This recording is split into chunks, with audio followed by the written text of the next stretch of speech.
இப்ப கீழே ஒரு காணொலி காமிக்கிற பாருங்க. மண் சோறுலாம் சாப்பிட்டு இது முட்டி போட்டுன்னு பிரார்த்தனை பண்றாங்க. நல்லா இருக்கட்டும், ப்ரொடியூசர் நல்லா இருக்கட்டும், டேரக்டர் நல்லா இருக்கட்டும்.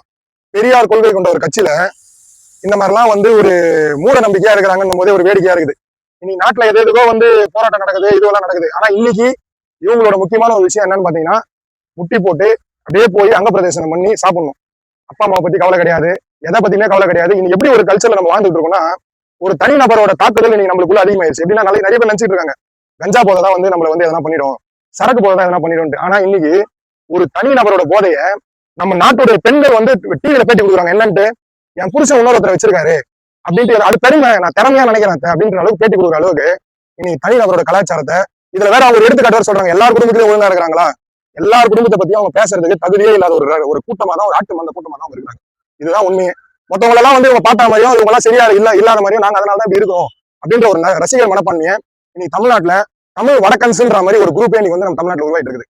கூடிய சீக்கிரம் அந்த ரசிகர் மனப்பான்மை போதையில இருந்து இவங்க வெளியே வரலன்னா இவங்க ஒரு தனி நபருக்காக யாரை வேணா என்ன வேணா பண்ணுவாங்கன்ற அளவுக்கு இவங்களோட மனங்களை மாறிட்டே வருது. இதுதான் உண்மை. நன்றி.